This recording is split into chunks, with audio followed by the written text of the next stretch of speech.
అందరికీ నమస్కారం। మరి ఈ రోజు ఆన్లైన్ బోధనలో రక్షణ గురించి, భద్రత గురించి, గోప్యత గురించి, నైతిక విలువలు ఏ విధంగా పాటించాలి అనే అంశాల గురించి మనం ఈ వీడియోలో చెప్పుకోబోతున్నాం। మరి ఈ కోవిడ్-19 యొక్క విపత్కర పరిస్థితుల్లో అనుకోని ఈ సమస్య ఎదురైన మూలంగా పాఠశాలను మూతవేయడం జరిగింది। అయితే వీటి నుండి బయటపడడానికి ఈ అభ్యసన కార్యక్రమాన్ని ముందుకు తీసుకెళ్లడానికి అనేక రకాలైనటువంటి ప్రత్యామ్నాయ మార్గాలను మనం అన్వేషిస్తూ పాటిస్తూ అందులో భాగంగానే మనం ఈ ఆన్లైన్ విద్యా విధానాన్ని వాడుకోవడం విరివిగా జరుగుతుంది। ఈ క్రమంలో అనేక మిలియన్ల ఉపాధ్యాయులు, విద్యార్థులు ఆన్లైన్ మాధ్యమంలో విద్యను అభ్యసిస్తున్నారు। అయితే ఈ క్రమంలో మనము ఇక్కడ విద్యార్థుల, ఉపాధ్యాయుల యొక్క రక్షణ గురించి, అలాగే భద్రత గురించి, అంతేకాకుండా ఆన్లైన్ మాధ్యమంలో పాటించవలసినటువంటి నైతిక విలువలకు సంబంధించినటువంటి అంశాల గురించి ఇప్పుడు మనం చెప్పుకుందాం। మరి అంతర్జాలంలో మనం గమనించినట్లయితే ఈ కోవిడ్ కారణంగా ఈ మధ్య కాలంలో అంతర్జాల వినియోగం అనేక రెట్లు పెరిగిపోయింది। మరి ఈ సందర్భంలో మనము ఒక ముఖ్యమైన విషయాన్ని గుర్తించాల్సిన అవసరం ఉంది। విద్యార్థులు ఈ ఆన్లైన్ మాధ్యమానికి కొత్త కావున, వారి వయసు కూడా తక్కువ కావున ఏ విధంగా ఎలాంటి ప్రమాదాలు సంభవించవచ్చు, వాళ్ళు లోను కావచ్చు అన్న విషయం వారికి తెలియదు। కాబట్టి ఇక్కడ కొన్ని జాగ్రత్తలను మనం పాటించవలసిన అవసరం ఉంది। మరి ఆన్లైన్ మాధ్యమంలో మనం అనుకుంటూ ఉంటాం, ఏదైనా మనం టైప్ చేసినా, లేకపోతే ఒక ఛాయాచిత్రాన్ని గాని ఒక వీడియోని అప్లోడ్ చేసి డిలీట్ చేసేసినా ఇంకా అది అక్కడ ఉండదు, చెరిగిపోయి ఉంటుందని మనం భావిస్తుంటాం। కానీ గుర్తించుకోవాల్సిన ఒక విషయం ఉంది। ఒక్కసారి ఆన్లైన్లో కానీ, అంతర్జాలంలో కానీ, సోషల్ మీడియాలో మనం ఏదైనా టైప్ చేసినా, అది అప్లోడ్ చేసినా, దాన్ని డిలీట్ చేసిన తర్వాత కూడా వాటి యొక్క చిహ్నాలు అక్కడే ఉండిపోతాయి అన్న విషయాన్ని మనం గమనించుకోవాల్సిన అవసరం ఉంది। అంతేకాకుండా ఆన్లైన్ లో మన ప్రవర్తన ఎవరు గమనించరు, మనం ఏం రాసినా ఏం చేసినా చెల్లుతుంది, మన గురించి ఎలాంటి మానిటరింగ్ కానీ పర్యవేక్షణ ఉండదని భావిస్తుంటాం। అది పొరపాటు। అది ఏదైనా కానీ ఆన్లైన్ లో అది రికార్డ్ అవుతూనే ఉంటుందన్న విషయాన్ని గుర్తించి ఆన్లైన్ లో కానీ ఈ సోషల్ మీడియాలో మనం చాలా జాగ్రత్తగా వ్యవహరించాల్సిన అవసరం ఉంది।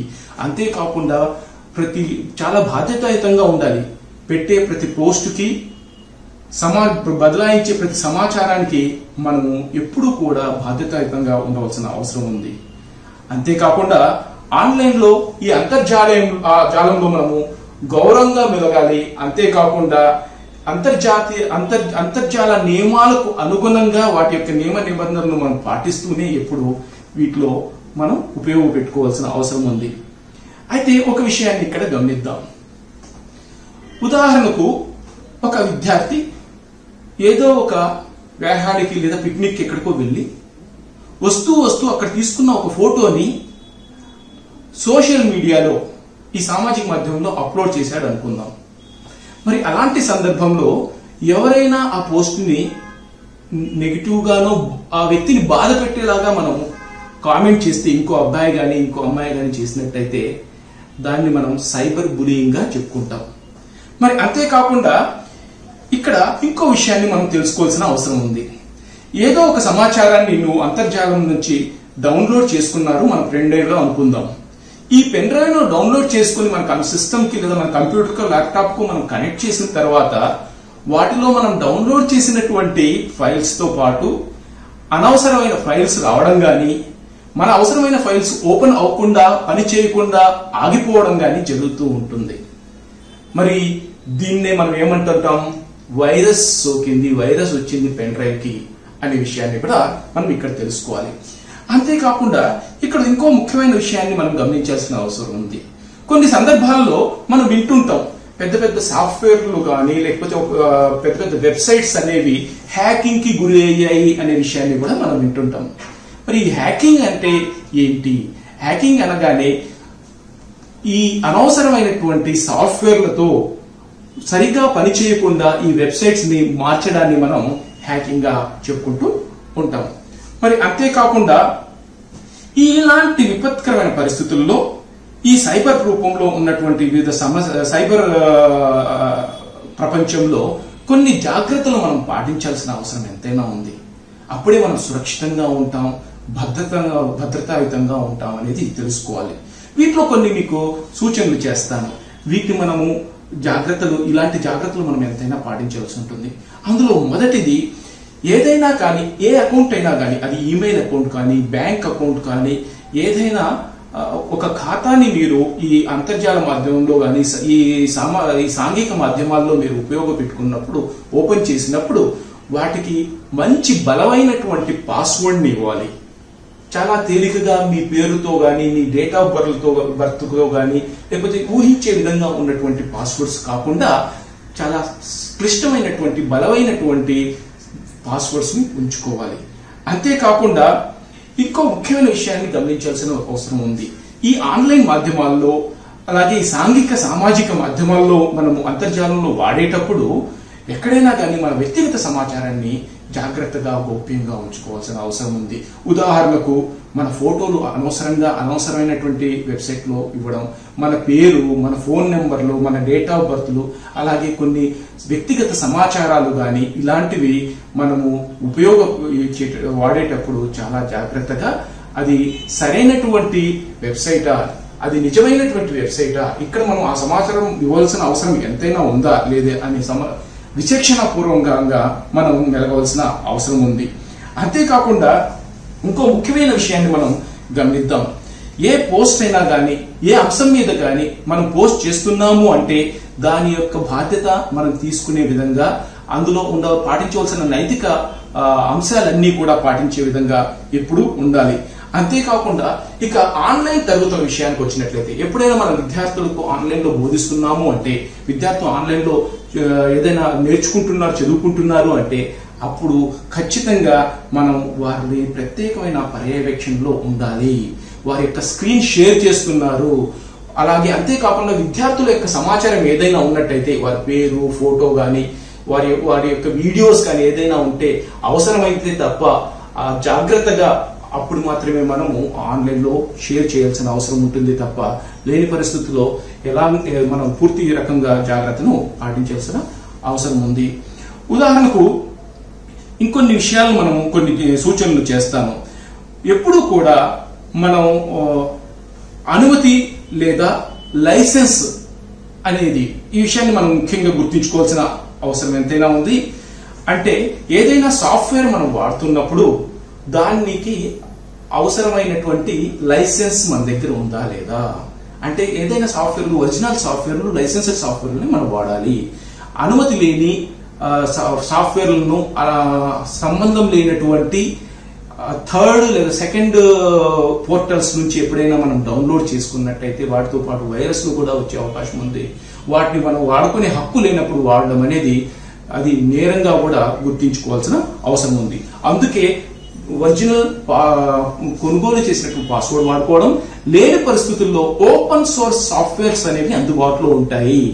ఓపెన్ సోర్స్ సాఫ్ట్వేర్లకు పూర్తిగా అనుమతి ఉంటుంది. ఏ విధమైన డబ్బులు చెల్లించాల్సిన అవసరం ఉండదు, పరిమితులు ఉండవు. కాబట్టి అలాంటి వాటిని వాడాలి తప్ప పైరేటెడ్ సాఫ్ట్వేర్లను వాడి మనం ప్రమాదాల్లో పడకూడదని ఇక్కడ గుర్తించుకోవాలి. ఇంకో ముఖ్యమైన సూచన మనం ఇక్కడ ఒకటి ఉంది, గమనించాలి. అదేంటంటే మనం మన ఈమెయిల్ అకౌంట్లు కానీ, బ్యాంక్ అకౌంట్లు కానీ, ఇంకా సామాజిక నెట్వర్క్లో ఉన్న మన ఖాతాలను ఎక్కడైనా మనం మన ల్యాప్టాప్లో కానీ, అలాగే ఇంటర్నెట్ సెంటర్లో మనం వాడిన తర్వాత వాటిని లాగౌట్ అవ్వడం, సైన్ అవుట్ చేయడం, పూర్తిగా మూసివేయడం అనేది చాలా కంపల్సరీగా చేయవలసినటువంటి విధి. మర్చిపోతూ ఒక్కొక్కసారి మనం లాగౌట్ అవ్వకుండా ఉంటాం.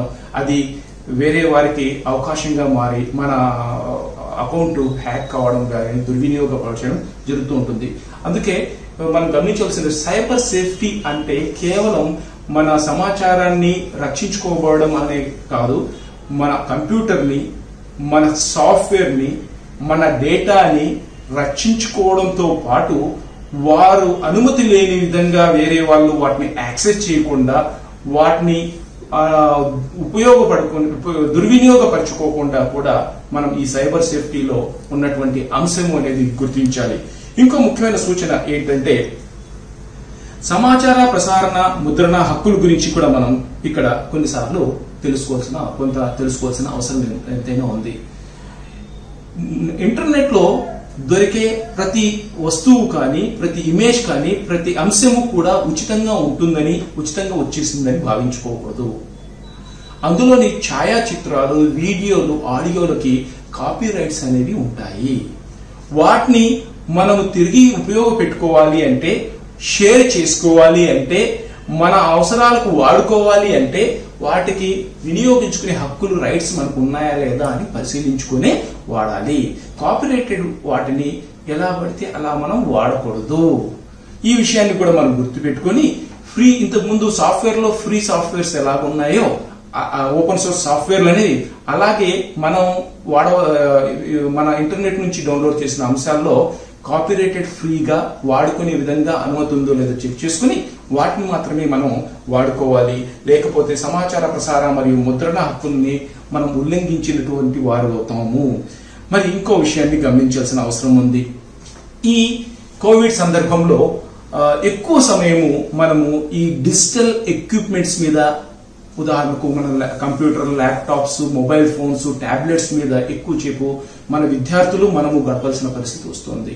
అయితే ఇక్కడ కొన్ని జాగ్రత్తలు తీసుకోవాలి. మన శారీరకంగా కూడా, మానసికంగా కూడా ఇది కొత్త విధానం కాబట్టి ఎలాంటి సమస్యలకు, మనం శారీరక మానసిక సమస్యలకు లోను కాకుండా వాడేటప్పుడు మనం కూర్చునే విధానము, మనం డివైస్ ని పెట్టుకునే విధానము, అలాగే వాటిని ఉపయోగపెట్టే విధానాల్లో చాలా జాగ్రత్తలు తీసుకున్నట్టయితే మనకు శారీరకంగా మనకు మణికొట్టు దగ్గర కానీ, మోకాలు అంటే మోచేయి ఇలాంటి భుజాలు లాంటి చోట్ల నొప్పులు రాకుండా, వీపులోను లాంటి చోట్ల నొప్పి రాకుండా మనము మన శరీరాన్ని, ఆరోగ్యాన్ని కాపాడుకున్న వాళ్ళం అవుతాం.